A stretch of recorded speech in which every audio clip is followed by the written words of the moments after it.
À 4 km à vol d'oiseau du centre de Saint-Denis, dans les gorges de la rivière, le minuscule Îlet à Guillaume, du nom d'un esclave marron qui avait trouvé refuge.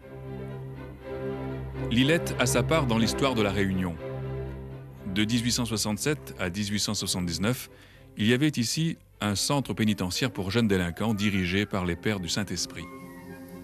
Les vieilles pierres, un cimetière témoignent. Un site à découvrir. Nous voulons faire un véritable refuge, un gîte de caractère peut-être. Enfin, tout ça, c'est à étudier. Nous étudions actuellement de façon à ce que les Réunionnais puissent venir dans ce lieu, puissent dormir, puissent passer un week-end. Et je pense d'ailleurs, pourquoi pas faire des séminaires où on serait coupé de la ville. Une mise en valeur dans le respect de son histoire pour rendre l'endroit encore plus attachant, pour que l'Îlet à Guillaume reste un lieu de repos et de méditation.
Mes amis, les décrets de la République française sont exécutés. Vous êtes libres, tous égaux devant la loi. Vous n'avez autour de vous que des frères. Après l'abolition de l'esclavage, promulguée le 20 décembre 1848 par le commissaire général de la République, Sarda Garriga, l'île de la Réunion se trouve confrontée à la question des enfants de ces esclaves affranchis. Qu'ils soient orphelins ou simplement livrés à eux-mêmes, ces enfants que l'on voit errer dans les rues des grandes villes à la recherche d'un toit ou de nourriture inquiètent vivement les autorités. Privés d'horizon scolaire et laissés le plus souvent sans travail ni contrat d'engagement, ces jeunes tombent à l'époque sous le coup de la loi. En effet, aux yeux des juridictions coloniales, ces enfants et adolescents se rendent coupables, par le simple fait de leur inactivité, du délit de vagabondage. Pendant la période de l'esclavage, lorsqu'un enfant commet une infraction, généralement, il est placé sous l'autorité domestique. C'est-à-dire que c'est le maître qui le juge et qui décide de la punition qu'il pourra lui infliger. Après l'abolition de l'esclavage à La Réunion, les enfants reconnus coupables d'une infraction, les enfants de moins de 16 ans, qui désormais sont jugés par les mêmes tribunaux de droit commun que les adultes, sont enfermés dans les établissements pénitentiaires réservés aux adultes. On va donc très tôt décider, en s'appuyant sur les textes législatifs qui sont adoptés en métropole, de leur ouvrir des établissements spécialisés. Ce que l'on appelle pendant la période, puisque ces établissements sont créés sous la monarchie de Juillet, les colonies pénitentiaires. Une colonie pénitentiaire, c'est l'expression de l'époque, elle n'est pas propre à La Réunion. Elle est cette alternative à la prison pour faire en sorte qu'on ne mette pas des enfants au contact d'adultes qui sont eux-mêmes détenus. Donc, on préfère leur créer leur propre prison. À Paris, c'est la Petite Roquette, la Grande Roquette pour les adultes, la Petite Roquette pour les enfants. En métropole comme sur l'île, tout semble partir d'un bon sentiment. Dans le sillage de ce courant philanthropique et humaniste qui s'est donné pour mission de sortir les enfants de prison. Le but premier des colonies pénitentiaires était en effet le suivant: épargner aux jeunes et parfois très jeunes délinquants d'avoir à purger leur peine dans les mêmes établissements que les adultes. C'est très simple, il y a une date capitale, sans penser à l'esclavage et à La Réunion. Le grand chambardement, si je puis dire, dans le traitement des mineurs, c'est 1832. Avant 1832, les gamins sont mélangés avec les adultes dans les établissements ordinaires. À partir de 1832, tout va changer. On décide de les placer dans des institutions rurales, à la campagne. C'est cette circulaire de 1832 qui sera évidemment pervertie, qui va permettre, qui va favoriser la naissance des colonies pénitentiaires. C'est dans ce contexte que vont se créer des pénitenciers pour enfants à La Réunion, qui se veulent semblables aux centres d'enfermement métropolitains de l'époque. Dès l'année 1854, quelques mois à peine après sa prise de fonction, le nouveau gouverneur Hubert de L'Isle rédige un courrier à l'attention du ministre de la Marine et des Colonies où il exprime la nécessité d'un véritable pénitencier d'enfants sur l'île. Il nous manque un pénitencier pour les enfants qui abusent de la faiblesse de leurs parents pour aller vagabonder, voler dans les boutiques et se livrer à des actes d'immoralité et de débauche. Une création qui, à l'exemple des pénitenciers de France, doit nous mettre à l'abri d'une génération abandonnée à des désordres précoces.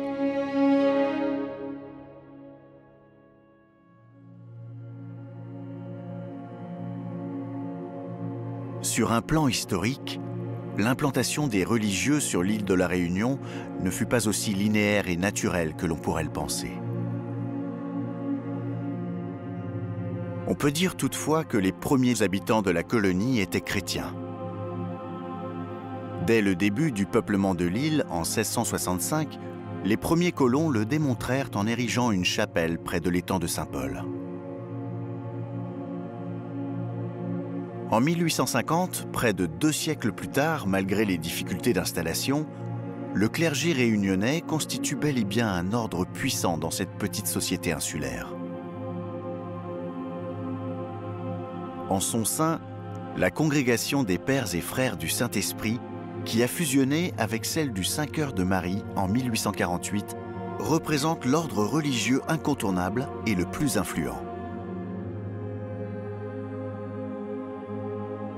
Le premier évêque de La Réunion, Monseigneur Després, nommé le 22 juin 1850, appartient d'ailleurs à cette congrégation religieuse des Spiritains.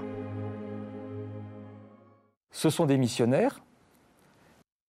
Et on voit bien comment dans le courant missionnaire, mais de toute époque d'une certaine manière, il ne faut pas imaginer simplement qu'on crée des paroisses, comme on dirait aujourd'hui, mais il y a une prise en charge assez globale de toute l'existence. Et c'est vrai qu'au nom de la charité, on se dévoue en particulier pour ces personnes fragilisées, quel que soit leur âge, des vieillards, des infirmes et des enfants en perdition, on dirait, aujourd'hui. C'est toujours cette idée qu'on est dans une société qui a un ordre établi et qu'il faut tout faire pour préserver cet ordre. Et donc tout comportement déviant doit être très vite rectifié, d'où les termes de redressement, etc., pour faire en sorte que la société soit assurée dans son ordre.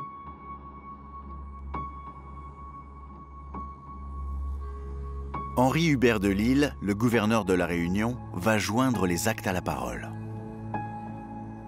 Il procède en 1856 à l'acquisition de l'immeuble Laffitte, situé dans le quartier sud de Saint-Denis, puis à la création sur ce site d'une colonie pénitentiaire, le pénitencier d'enfants de la Providence, premier du genre sur l'île. Cette prison pour mineurs s'inscrit dans un établissement public où s'affichent parallèlement deux autres composantes. Un hospice pour les vieillards et les infirmes, ainsi qu'une école agricole et professionnelle dédiée à des jeunes considérés comme difficiles et le plus souvent placés par leurs parents jusqu'à leur majorité. Et effectivement, il y a cet établissement de la Providence, et là, on trouve vraiment la cour des miracles, si je puis dire. On trouve les vieillards, les invalides, et les enfants qu'on préfère mettre là pour ne pas les mettre en prison. Donc il y a une espèce de contradiction apparente entre une administration qui n'a pas ses propres services, tout simplement. Il n'y a pas encore des formateurs, d'éducateurs, etc. Donc, et des religieux qui, je crois, apparaissent comme étant disponibles. Le religieux, il prend en charge 24 heures sur 24 ces jeunes qui lui sont confiés. L'établissement de la Providence se trouve officiellement créé suite à un arrêté en date du 20 octobre 1858, lequel confie sa direction et sa gestion aux pères et frères du Saint-Esprit. Pendant près de 11 années, jusqu'au 8 mars 1869, le pénitencier de la Providence va accueillir des centaines de jeunes détenus placés sous l'entière responsabilité des frères spiritains.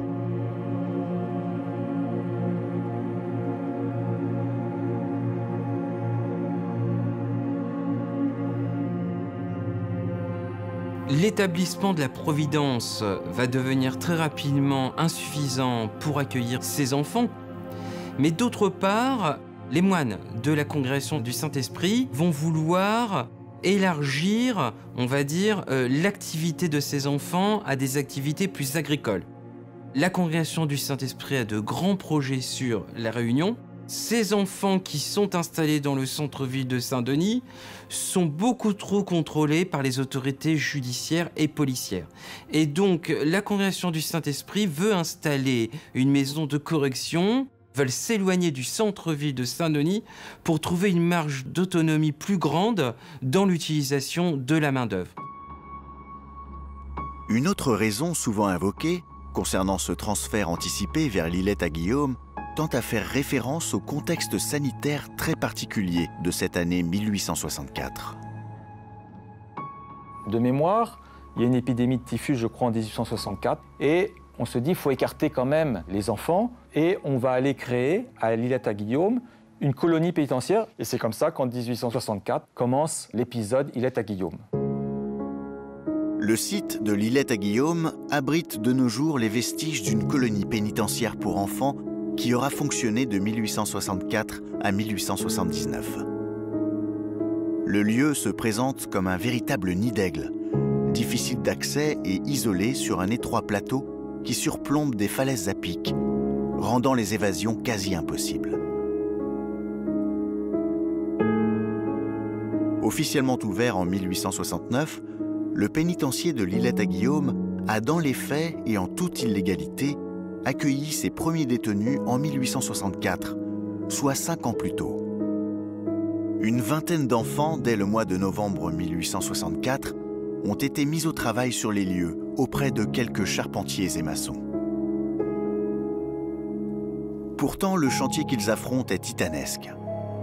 Il s'agit ni plus ni moins que de faire sortir de terre les bâtiments et les chemins d'accès d'un bagne pour enfants qui n'existe pour l'heure que sur les plans.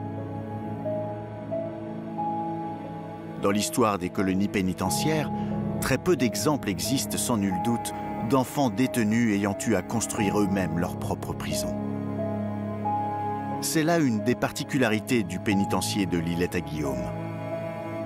En cela, cet établissement réunionnais pourrait apparaître quelque peu exceptionnel.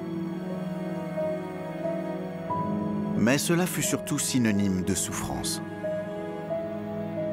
Tous les témoignages de l'époque nous rapportent la dureté extrême des tâches infligées aux petits bagnards de l'Îlette-à-Guillaume. Ces enfants auront été menés à accomplir un travail de forçat au péril de leur vie, en ayant notamment à tailler un long chemin d'accès à flanc de falaise. Un travail qui aurait éprouvé le courage de bien des adultes, à en croire les récits. Les petits bagnards, au dire des pères de la congrégation, n'étaient jamais plus braves que lorsqu'ils avaient communié.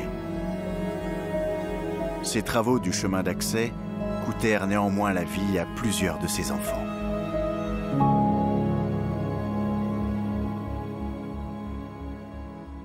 Et qui ça a fait la PK?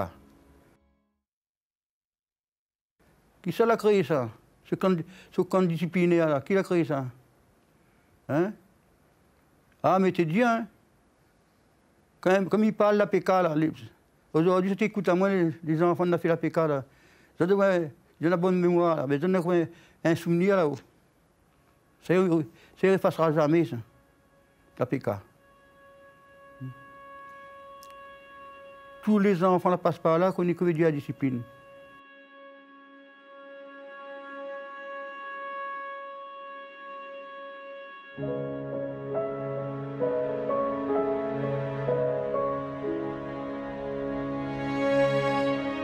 La PK, oui, mais c'est entièrement en prison. Ouais. Mais c'est pour ça, souvent, comme ils passent la maison d'enfance, là, ils regardent là, le frisson continue.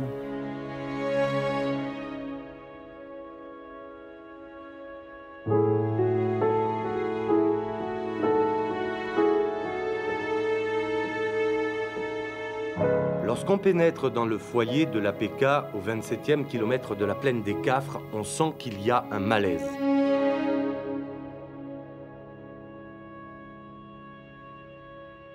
Du temps 67, moi j'étais en 5e à Saint-Suzanne au collège. Moi j'avais raté un cours de maths. La directrice l'a écrit les parents, donc papa est venu le samedi, du temps qu'il travaillait toute la semaine. Et voilà, la frappe moi devant mes petits copains, copines. Et moi, j'ai été honte, moi, la honte de mes copains, copines, dans le temps, on en a 14 ans, disons. Donc, j'étais un peu honte par rapport aux autres élèves.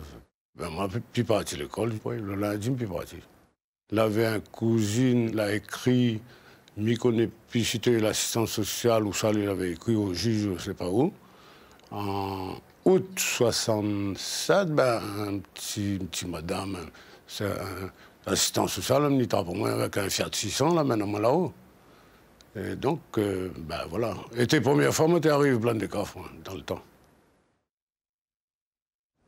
Ben, avant de rentrer à la PK, ma vie à Saint-Paul, dans ce temps-là, dans une famille de pêcheurs, on était quand même assez pauvres, si on peut dire. Hein.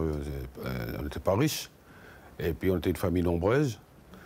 Les parents étaient très durs, les parents étaient très stricts. À l'âge de l'adolescence, on pense qu'à faire des conneries. Quoi. Et on était plusieurs, on avait volé un supérette. La police a demandé à mes parents de venir me chercher au commissariat. Mais au moment où mon père est arrivé au commissariat, il a dit, il faut l'enfermer. S'il a fait une connerie, il faut l'enfermer. C'est là que, ils ont pensé de m'envoyer à la PK. Ben, ma famille mon papa était pêcheur, ma maman ne travaillait pas, elle était fait savate, elle fait ça. Tu es débrouillé alors, hein? Tu as de coquilles pour vendre, et c'est moi qui sais vendre pour pouvoir aider mes sœurs. Moi, j'avais 6 sœurs, et comme moi, j'étais l'aîné, moi, j'étais Et ça travaillait pour être d'azote. Et après, quand mon papa et ma maman l'ont séparé, je me retrouve moi dans la rue aussi. Et mes sœurs partent dans le Bémidum, en métropole. Comment tu arrives le soir pour dormir? Moi, tu dors dormir. Alors, ma vie de chemin, comment tu es? La journée, je suis avec la clé, je travaille, je suis avant une poisson. Et le soir, je rentre au Bercaille sur le bord de la mer, je dors. Voilà comment on l'APK. Parce que moi, j'étais désespéré. Et là, moi-même, j'ai décidé volontairement de monter APK. Là, passé le gisement, à moi, avec mon deux camarades, à moi, le troisième, là-bas, à nous, d'un bus bleu, la main là-haut, l'APK.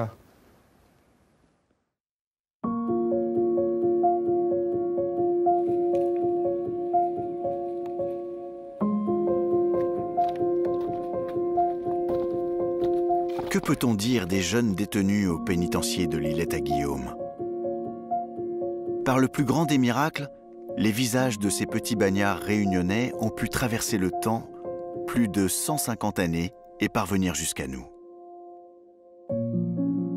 Ces enfants du pénitencier apparaissent dans une série de photographies exceptionnelles datant de l'année 1868 et conservées depuis aux archives générales de la Congrégation du Saint-Esprit. Au moment de la prise de ces photographies, cela fait 4 ans que certains d'entre eux se trouvent détenus au pénitencier de l'Îlette-à-Guillaume.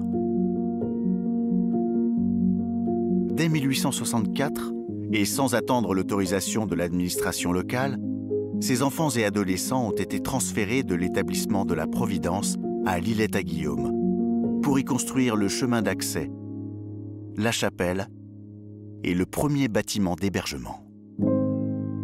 Le pénitencier de l'Îlette-à-Guillaume est créé dans l'illégalité. Les autorités de la Réunion ont autorisé la Congrégation du Saint-Esprit à écrouer et à prendre en charge des enfants condamnés selon la législation en vigueur dans la colonie sur le site de la Providence. Mais cette Congrégation du Saint-Esprit a d'autres ambitions pour ses enfants, puisque cette congrégation a investi, a acheté des terrains sur la colonie et veut mettre en valeur un espace qu'ils ont acheté sur les Hauts de Saint-Denis, qu'on appelle l'Îlette-à-Guillaume, et ils décident au fond de créer cet établissement par le fait accompli. Donc ils vont installer au fur et à mesure les enfants de la Providence sur l'Îlette-à-Guillaume pour imposer en 1869 la création légale de cet établissement aux autorités de la Réunion. Qui sont ces enfants? Les photographies de 1868 nous le dévoilent de manière ostensible. Il est question en grande majorité d'enfants d'esclaves affranchis et d'enfants d'engagés indiens, malgaches et africains. Les autorités coloniales, en cette période bouleversée, semblent portées avant tout par une volonté de purger les rues des grandes villes de leurs jeunes vagabonds. Elles s'inquiètent face à ce péril social incarné par ces rejetons issus de l'ancienne masse servile, du nouveau groupe des travailleurs immigrés, mais également des couches les plus pauvres de la population blanche de l'île, que l'on appelle les petits blancs. À ce titre, leurs cibles de prédilection sont vite identifiées. Les enfants délinquants, auteurs généralement de menus larcins comme le vol de denrées alimentaires, les orphelins et les enfants abandonnés, qu'il s'agisse d'enfants de prostituées ou d'enfants ayant fugué pour échapper à un entourage familial violent, sinon défaillant. Et Pascal Moignou est avec nous ce midi pour parler de ce livre. Bonjour. Bonjour. Alors, il y a d'abord ce titre, Graines de bagnard, est-ce à dire qu'à cette époque, les enfants étaient nés pour travailler à la dure? À l'époque, en fin de compte, l'enfant n'avait pas le statut qu'il a actuellement dans notre 21e siècle. Alors c'était dramatique ce statut de ces petits bagnards de l'Îlette-à-Guillaume. Mais il faut bien se rendre compte aussi que l'enfant des rues, à cette époque-là, avait également un statut très très difficile. On était dans une période très très dramatique sur le plan économique, avec une crise sucrière très forte. Donc on était dans une époque éprouvante pour toutes ces populations et encore plus pour les enfants miséreux. Dans ce contexte de profonde crise sociale et économique, la fin de l'année 1868 est marquée par une série de manifestations contre le parti clérical. Le 2 décembre 1868, une foule considérable s'est massée devant l'hôtel de ville de Saint-Denis. Parmi les revendications lancées par les manifestants, on réclame notamment l'expulsion des jésuites et la fermeture du pénitencier de la Providence que dirigent les Spiritains. Cet établissement ferait, selon ses détracteurs, une concurrence déloyale aux industries privées et aux ouvriers. La répression sera sanglante. Cette foule, qui ne recule pas malgré les sommations, est bientôt chargée par la troupe, qui tire au milieu des badauds. On dénombre au sol 8 corps inertes mortellement touchés et de nombreux blessés. C'est là une réponse d'une violence disproportionnée qui marquera un tournant pour l'opinion publique. Il va y avoir des forces, y compris politiques, qui vont tout faire pour marginaliser de plus en plus le religieux. Il y a quelques actions judiciaires menées, entre autres suite à des accidents de chantier.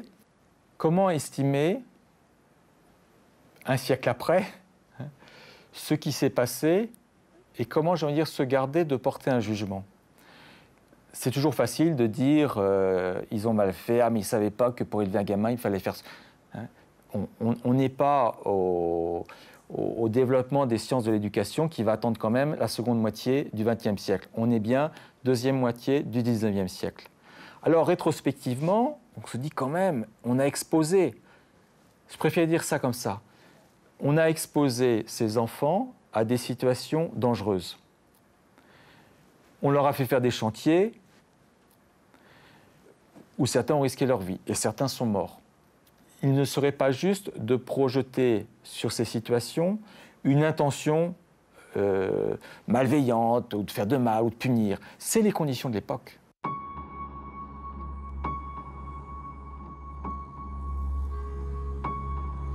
Lilletta Guillaume dévoile des caractéristiques propres aux colonies pénitentiaires ayant vu le jour en France métropolitaine durant la seconde moitié du XIXe siècle. Il s'agit avant toute chose d'un lieu destiné à la mise à l'écart des jeunes détenus, que l'on considère comme des dangers pour l'ordre social. En métropole, les colonies de Belle-Île-en-Mer dans le Morbihan, de Mettray ou encore de Saint-Hilaire sont parmi les exemples les plus célèbres. Le travail forcé des enfants y est appréhendé comme un moyen d'assurer la discipline, mais également comme un levier économique pour ces établissements qui ont pour but de devenir rentables au niveau de leur production. L'idée, c'était d'arriver à l'autarcie, c'est-à-dire que la colonie ne coûte rien, mais qu'elle rapporte de l'argent grâce au travail qui était effectué par les gamins. Ces colonies, c'était pour les magistrats un alibi incroyable. Les magistrats faisaient comme si, dans les colonies, les gamins étaient bien traités, mieux que dans leur famille, bien nourris, trouvaient un métier. Tout ça était complètement faux. Et les magistrats avaient bonne conscience d'envoyer ces gamins dans les colonies. Les Spiritains, en faisant ce choix de s'implanter à Lilletta Guillaume, poursuivaient 2 grands objectifs. Le premier était de bénéficier d'une prison sans barreaux à ciel ouvert.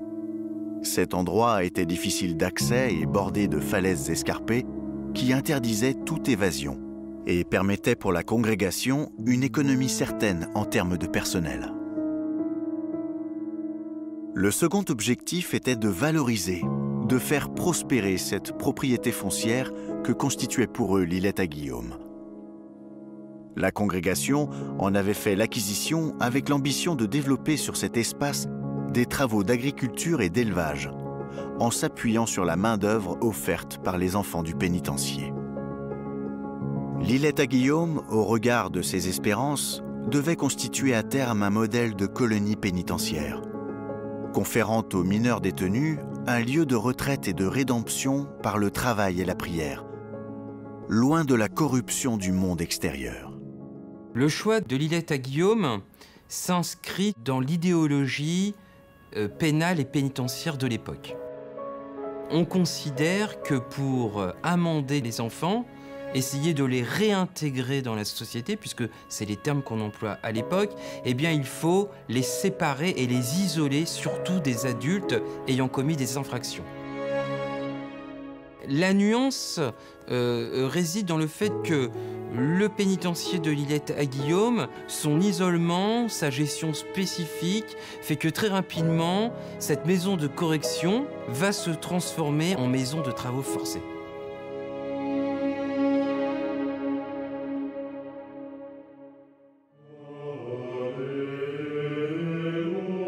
Personnage central de toute cette entreprise, le père Duboin est le directeur du pénitencier d'enfants de l'Îlette à Guillaume. Il tient dans ses mains le registre d'écrou de l'établissement et le devenir de l'ensemble de ses pensionnaires. Dans sa correspondance, il fait parfois l'énumération, à la manière d'un maître d'exploitation agricole, de la progression des constructions et des cultures menées sur l'Îlette à Guillaume. C'est admirable, écrit-il, de voir comme tout prospère à l'Îlette. Les animaux domestiques aussi bien que les légumes. Des marchands viennent les acheter sur place pour les vendre à Saint-Denis. Le café et les bois sont nos deux principaux produits de la terre. Nous avons déjà planté une certaine quantité de café. Il est d'excellente qualité.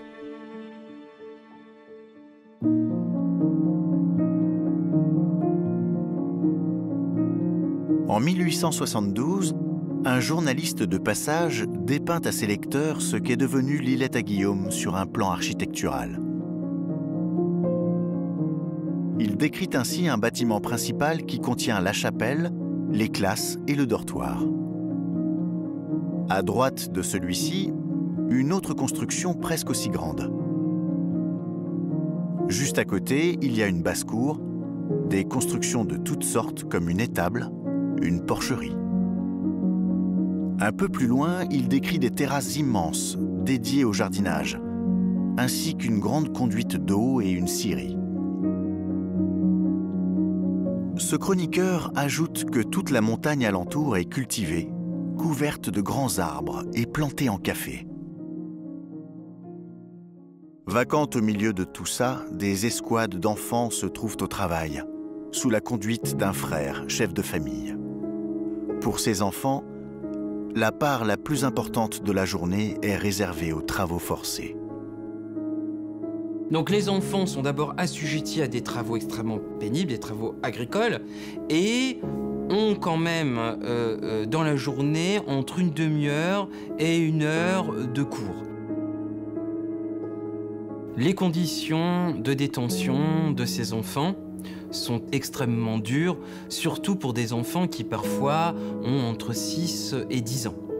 Les repas, par exemple, constituent un bon indicateur. Ils se nourrissent de 800 grammes de riz par jour, de 100 à 150 grammes de pois cassés, de pois du Cap ou de lentilles. Et une fois ou deux par semaine, on ajoute à ce régime alimentaire 100 grammes de viande séchée. Ce régime alimentaire est bien sûr insuffisant.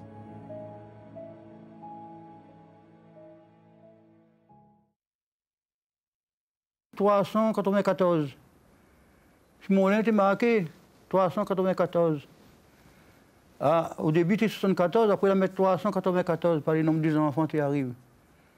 Le mot APK dans mon esprit, il était quoi? Il dit c'est une maison de correction, les frères vont mettre.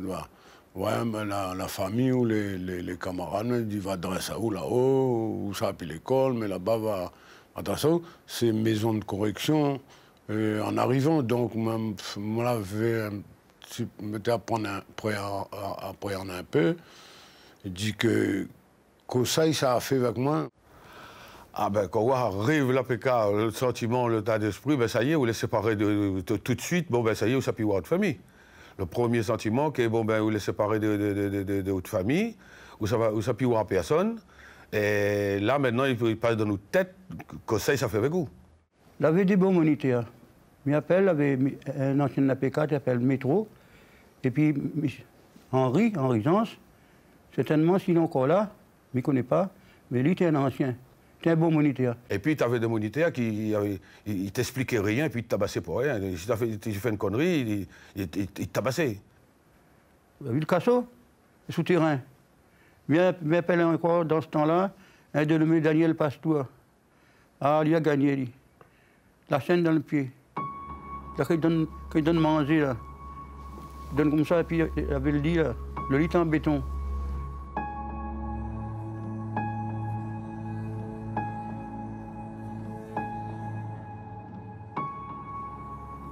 Le Casso souterrain.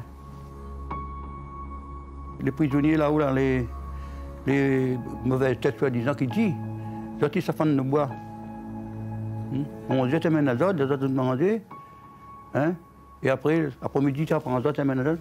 Enchaîné, hein, la chaîne. Là. Avec la chaîne dans le pied. Ah, mais c'est une discipline. Mais il ne connaît pas si ça, c'est la vraie discipline, mais en tous les cas, c'est dur, hein.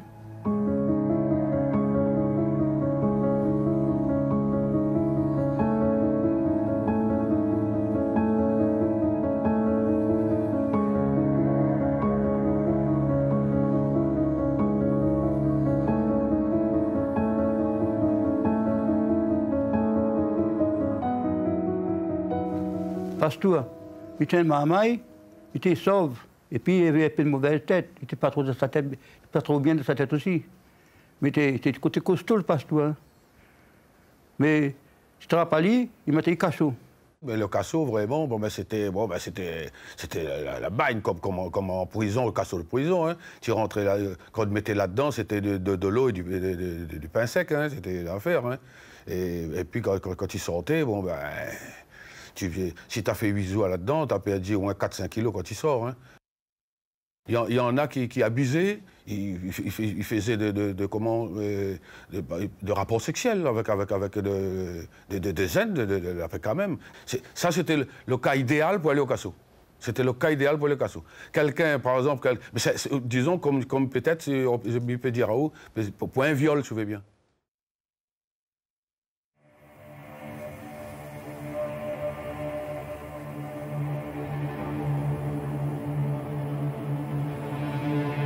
Le pénitencier de l'Îlette-à-Guillaume repose sur un emploi du temps drastique et sur une politique carcérale particulièrement stricte et rigoureuse.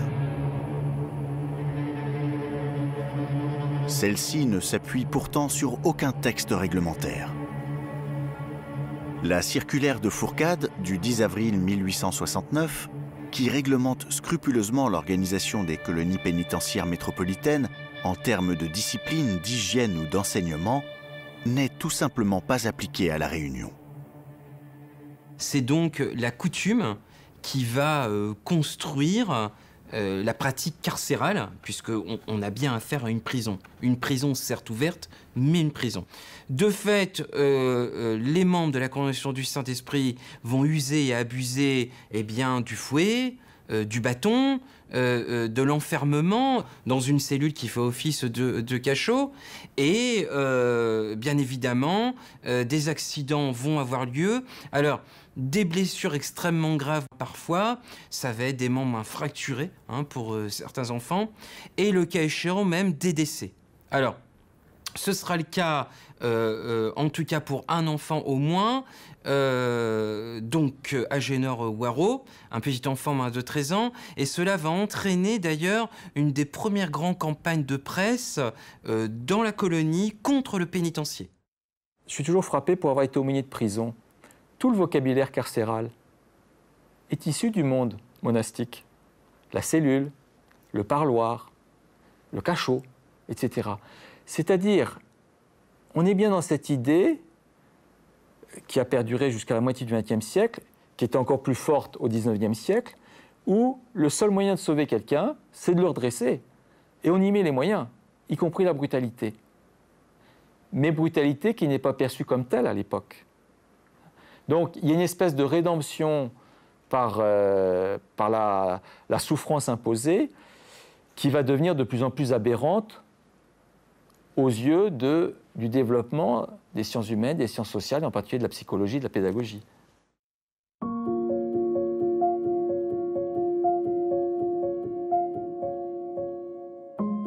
Des voix contestataires commencent à s'élever dans l'île. Celle du journaliste anticlérical et conseiller général Théodore Drouet résonne ainsi plus fort que les autres. Le 26 juillet 1871, il dénonce la gestion scandaleuse du pénitencier de l'Îlette-à-Guillaume et le flou qui entoure les motifs d'incarcération de la plupart des jeunes détenus.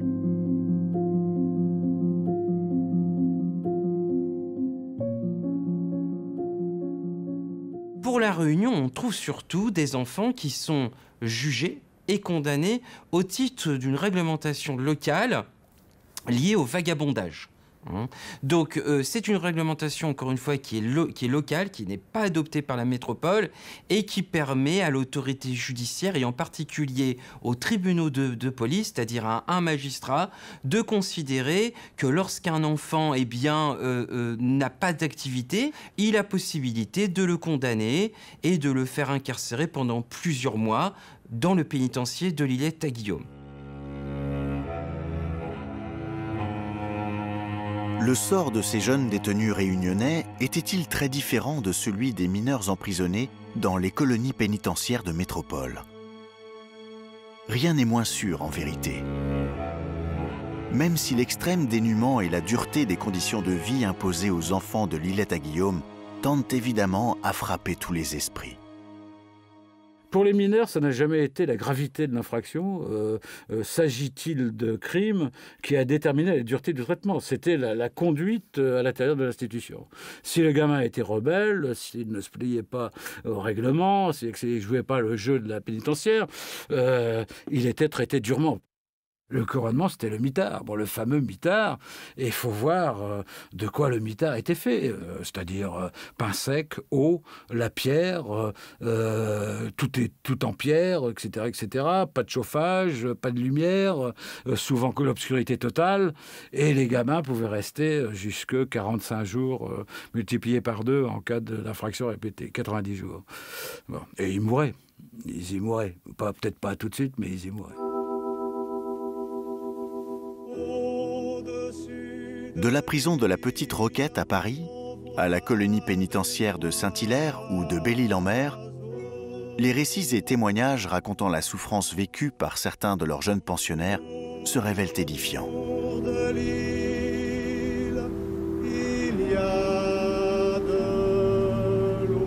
Les habitants de Belle-Île-en-Mer touchaient une prime quand on capturait un enfant qui s'était évadé. Quand un gamin s'évadait de la colonie de Belle-Île-en-Mer, on tirait le canon et on savait qu'un gamin s'était évadé. Et si on rattrapait le gamin, on touchait la prime. Et donc c'est ce que raconte Jacques Prévert, qui a écrit un super poème qui s'appelle « La chasse à l'enfant ». C'est la meute des honnêtes gens qui fait la chasse à l'enfant.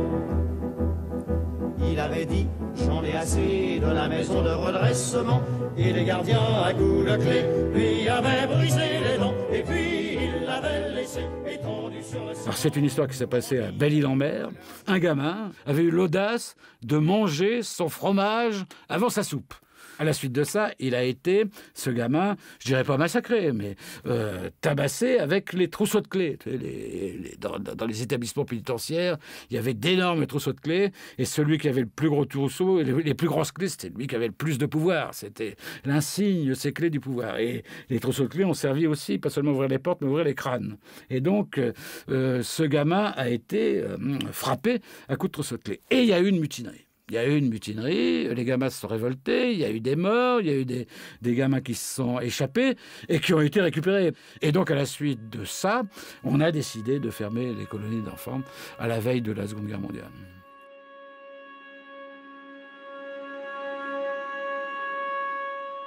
Parmi les vestiges actuels du pénitencier de l'Îlette-à-Guillaume, il est un endroit qui ne peut laisser le visiteur insensible. Il s'agit du petit cimetière où reposent quelques-uns des enfants décédés sur le site. Accident du travail et chute après une tentative d'évasion furent les causes les plus fréquentes de décès. Lorsqu'il y a un décès, eh bien, ces enfants ne sont pas rapatriés sur la ville de Saint-Denis. Ils sont inhumés sur un petit cimetière qui a été édifié par les frères de la Congrégation du Saint-Esprit. Ce qui d'ailleurs a permis d'éviter aux frères de la congrégation que les autorités réunionnaises ne mettent trop leur nez sur les conditions de décès de ces enfants sur le pénitencier. Ce qui frappe de prime abord, au-delà de l'aspect rudimentaire de ces tombes, c'est l'absence de tout nom. Nous sommes face à des sépultures abandonnées et oubliées. Mais ces jeunes réunionnais enterrés là ne nous sont pas inconnus. Ils s'appelaient Louis-Victor, Joseph l'Espoir, Siane Valita, Louis-Marie. Reste le cas du petit Agénor Waro, âgé de 13 ans à sa disparition.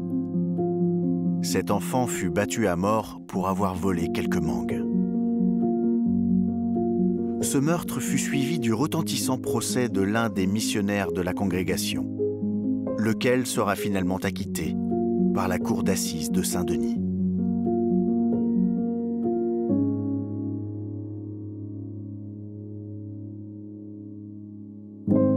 Là, on recommence l'école. Il avait une classe de 5e, donc il avait 14 élèves, monté parmi les 14. Frère Polycarpe était notre directeur. Question de sport, nous avons fait beaucoup. Si l'APK il monte soit avec une coupe ou ça, le soir, il fait un petit fête, nous gagnons une petite boisson. Pas grand-chose, mais on a tout le temps un petit cadeau envers lui. Mais il était un frère, il aime le sport aussi, il était poussé à nous faire du sport aussi. Le frère Polycarpe, bon, si tu as fait une connerie, il t'appelle dans le réfectoire devant tout le monde, et puis il foutait une dongue. Mais il t'a longé carrément. Hein. Il te foutait un direct, et puis il t'a longé, et puis quelqu'un vient te chercher, et puis il t'a emmené à l'infirmerie. Il va te soigner. Il va te soigner. Et là, personne rien. Alors, le seul truc qui faisait peur, c'était le frère Polycarpe. Lui, il faisait peur. Alors, ça, c'est sûr et certain. Le souvenir, ça m'a pour les autres là, mais quand fait moi ça, je pardonne aux autres. Hein? Parce que tu n'es pas le thé aussi, là, on te frère, là, gazé, tu crois bien faire. Hein? Les autres arrêtent de dresser à nous, tu crois bien faire. Mais dans un sens aussi, tu dis, mais adresse à nous. Ça fait des hommes là-haut. Je la sorti le 14 juillet 1970, l'APK. Je gagné un travail soudeur à Bois-Rouge. Je crois au mois d'octobre. Et je travaille jusqu'à la partie de l'armée en 1971. C'est par l'APK qu'aujourd'hui, moi, les 7000, si vous voulez bien, que la mettre à moi dans une situation que moi, on a une femme, on a une famille, on a une maison, que bon, ben, si moi, t'es pas l'APK, ben, moi peut-être, moi, t'es un voyou, moi, t'es la zole, peut-être, de films à mal, moi, t'es alcoolique. Comprends. Mais à moi, l'APK, pour moi, l'APK, c'est l'adresse à moi, si vous voulez bien. Et tu mon sort pour passer par là. Hein? Eh bien, ça m'en a pour dire. La vie, c'est une école, la plus grande école, c'est la vie. Maison de l'enfance pendant plus d'un demi-siècle, l'APK a cédé la place au début des années 1980 à des foyers de l'enfance. Les progrès enregistrés dans le domaine de l'aide aux adolescents en difficulté ont eu raison d'une structure trop lourde, devenue inadaptée aux techniques nouvelles de réinsertion sociale. L'imposant domaine de l'APK a été morcelé, la majeure partie des terres rendues à l'agriculture. Reste à trouver une utilisation rationnelle des bâtiments construits sur quelques 18 hectares, des locaux pour la plupart abandonnés depuis 3 ans.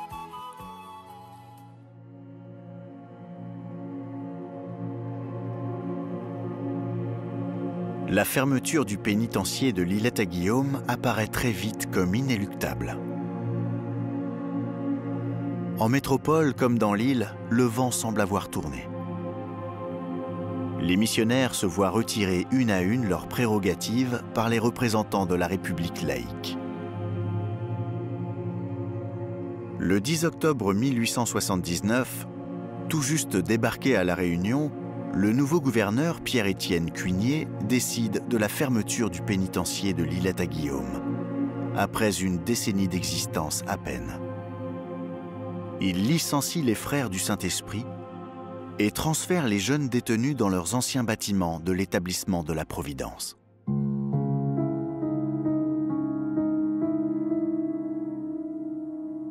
L'histoire du pénitencier de l'Îlette-à-Guillaume est revenue dans la lumière ces dernières années. Les visages de ces petits bagnards réunionnais ont ainsi ressurgi de l'ombre et de l'oubli pour venir se confronter à notre conscience d'individu du XXIe siècle. Il est facile de parler à distance. Ce qu'il ne faut pas oublier, c'est qu'à la base, il y a des êtres humains, il y a des personnes. Et qu'on ne peut pas passer sous silence la souffrance individuelle. Et que ceux qui ont souffert, on peut leur demander pardon, ça ne va rien changer. On peut s'accuser, ça ne va rien changer. Mais leur dire, parce que vous avez souffert, que cette souffrance, excusez-moi de prendre une expression religieuse, mais que cette souffrance soit rédemptrice pour la société. C'est-à-dire qu'elle nous aide collectivement à prendre conscience des mécanismes qui, au lieu de construire l'humain, le détruisent. Le pénitencier de l'Îlette-à-Guillaume ferma donc ses portes le 10 octobre 1879 dans la confusion et le chaos. Cependant, cette peur collective qui l'a forgé et façonné au milieu du XIXe siècle, la peur d'une jeunesse déshéritée devenant incontrôlable, que ce soit en termes de démographie ou de criminalité, cette angoisse insulaire ne s'est pas éteinte avec lui. Son continuum devait bel et bien se poursuivre et trouver sur cette île de nouvelles expressions dramatiques au XXe siècle.